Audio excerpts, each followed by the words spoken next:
मिर्ज़ा साहब, एक खौफ व हिरास की फ़िज़ा अंडरवर्ल्ड में कायम हो गई है जब से तीफ़ी बट का मुबैना मुकाबला सामने आया है। अब आगे होने क्या जा रहा है और सीएम मरियम नवाज़ साहिबा की ये सीसीडी लोगों के दिलों में, लोग जैसे कमेंट्स करते हैं या पोस्टें लगा रहे हैं, घर कर गई है।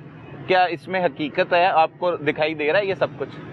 शुक्रिया सलमान। पहले तो मैं आपसे बात करूंगा सीएम मरियम नवाज शरीफ साहिबा के मुतालिक कि आपने कहा कि जी ये लोगों के दिल में ये बात घर कर गई है।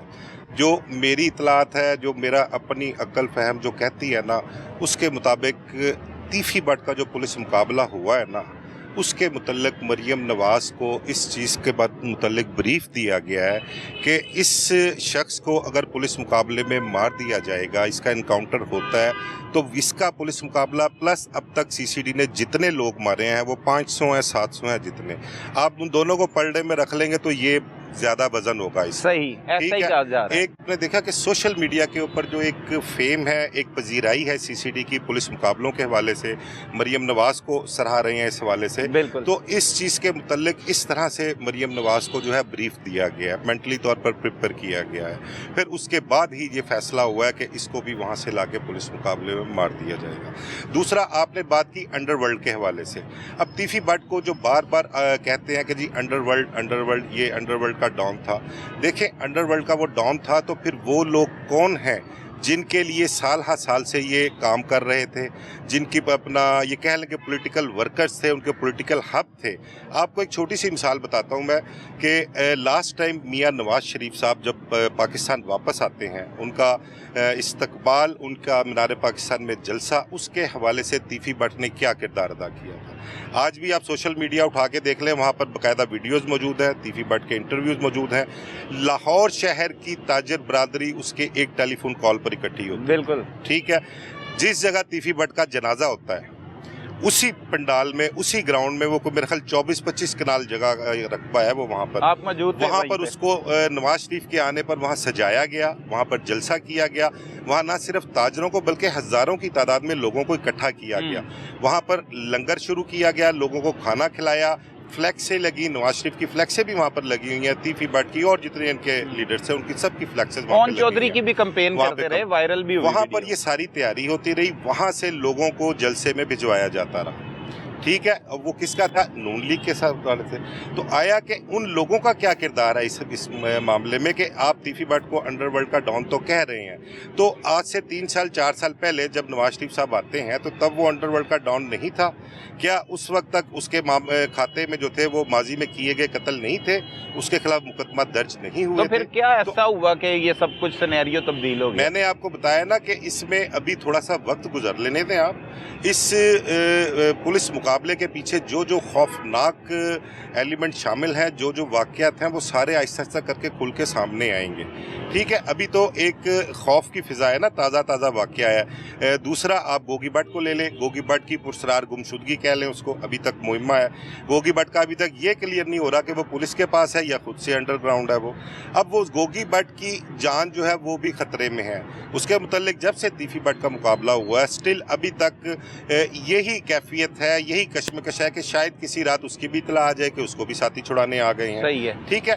अब उसकी फैमिली की तरफ से कोई रिएक्शन आ नहीं सकता, लेकिन अक्सर औकात हम नामजद साथियों को भी देखते हैं, जैसे एहसन शाह का मुबैना मुकाबला हुआ था, उसमें नामजद उसका भाई था, और भी ऐसे बहुत मुकाबले हुए, लेकिन नामजद साथी पकड़े नहीं जाते, आप गिरफ्त में नहीं आते। तो ऐसे हो सकता है गोगी बट भी ना आए गिरफ्त में। देखिए, जिस चीज़ को आप समझते हैं ना कि यहाँ से हमें कोई रिएक्शन आएगा, यहाँ पे ख़राबी होगी, कल को कोई कानूनी कार्रवाई वो करेंगे, हमारे लिए प्रॉब्लम्स क्रिएट होंगी, उस हवाले से वो उस एफआईआर में नामजद कर देते हैं।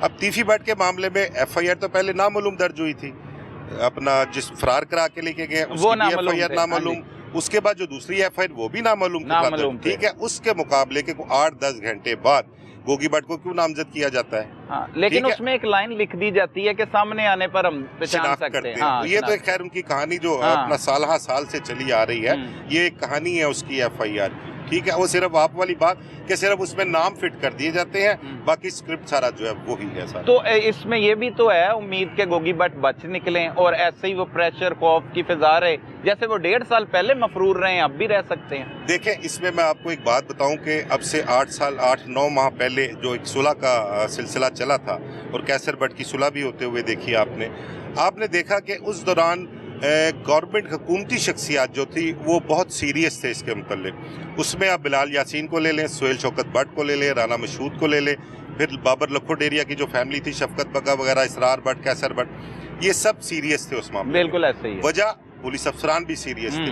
कैसर भट्ट पर 302 की FIR दर्ज थी जावेद भट्ट के मुकदमे। बिल्कुल ऐसे ही। ठीक है, वो इश्तिहारी भी था, उसका नाम ECL में भी था, उसका नाम ECL से निकलवा के उसको भिजवाया गया भाई दुबई भिजवाया गया कि ट्रक्का वाली फैमिली से मौसब वगैरह से जाके मुलाकात करें, मनाएं। बिल्कुल। जब ये वहाँ जाते हैं तो इनका उस फैमिली से राब्ता ही नहीं होता, वो अपने नंबर शंबर बंद कर देते हैं, वो इनसे मिलते ये मायूस होकर वापस आ। बिल्कुल। फिर उस प्रेशर में खुद कैसर सुलह कर लेते हैं, वो खुद सुलह कर लेते हैं। एक तो आप ये बात ले लें, दूसरा आप ये देखें कि तीफी भट्ट की तरफ से, इस ग्रुप की तरफ से था, वो बिल्कुल गो हेड था कि जी हम सुलह करने के लिए तैयार हैं, और वो जावेद भट्ट का कत्ल जो है वो भी इस मामले में जो है वो बैलेंस करने के लिए तैयार थे।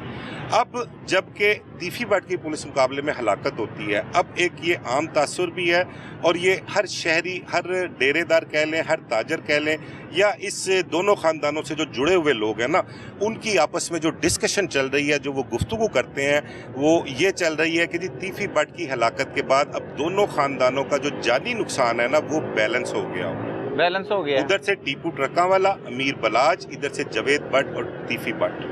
इसके अलावा जो जाने गई हैं वो सेपरेट हैं, लेकिन इन दोनों खानदानों के ये दो लोग जो हैं मेन लोग थे, वो जानी नुकसान उनका हो चुका हुआ है। ये अब वो कहते हैं कि अब अगर रियासत चाहे, अगर रियासत का या कुछ पुलिस अफसरान ऐसे हैं जिनके बीच में कुछ मकासद हैं, जिनके कुछ मफादात हैं, अगर उनको पसे पर्दा रख दिया जाए, एक साइड पर कर दिया जाए, और इन दोनों ख़ानदानों के मुतल्लिक अगर आप ये सोचें कि अगर अब सुलह हो सकती है तो रियासत और पुलिस जो है वो डंडे के जोर पे अब इनकी सुलह करवा सकती है। सही है। मुख्तसर आमिर भाई बताइएगा, फिर नुमान शेख साहब से बात करते हैं कि कानूनी कार्रवाई, क्या तीफी भट्ट की फैमिली, जो लोगों से आपकी गुफ्तगू हुई, वहाँ पे कुछ जान पहचान वाले भी लोग आपके मिले, तो क्या कहते हैं, कोई कानूनी कार्रवाई करवा रहे हैं इस मुबैना मुकाबले पर? सलमान, अभी तक तो सरेदस्त कोई ऐसी बात नहीं, लेकिन ये डिस्कस हो रहा था कि शायद वो कोर्ट में रिट करें, इसके हवाले से कोर्ट जाएं उस हवाले से, लेकिन अभी तक फाइनल नहीं हुआ इसके हवाले, फाइनल नहीं हुआ। और दूसरा आपको बताऊं कि अगर तो गोगी भट्ट के हवाले से कोई तजर्बा होता है ना रियासत की तरफ से या गवर्नमेंट की तरफ से, तो ये मामला आगे मुस्तकबिल में सुलझते हुए नजर नहीं आ रहे, और आगे थोड़ा टाइम जरूर लगेगा इसको, लेकिन आगे जो सूरत हाल होगी ना इस दुश्मनी के वाले से, वो बहुत खौफनाक सूरत हाल होगी। दोनों खानदानों में मैं आपको बता दूं 25-25, 30-30 नौजवान लड़के खानदानों के क्लोज, यानी कि दूर के रिश्तेदार हैं, मामे, चाचे, ताए, बाबे के 20-25 लोग, 30-30 लोग इस टाइम नौजवान मौजूद हैं जिनका खून गर्म है। बिल्कुल। इस मौजूदा सेटअप में बेशक फौरी तौर पर कोई रिएक्शन ना दिखाएं, लेकिन थोड़ा अर्सा जब गुजर जाएगा उसके बाद ये रिएक्शन आपको जरूर नजर आएगा।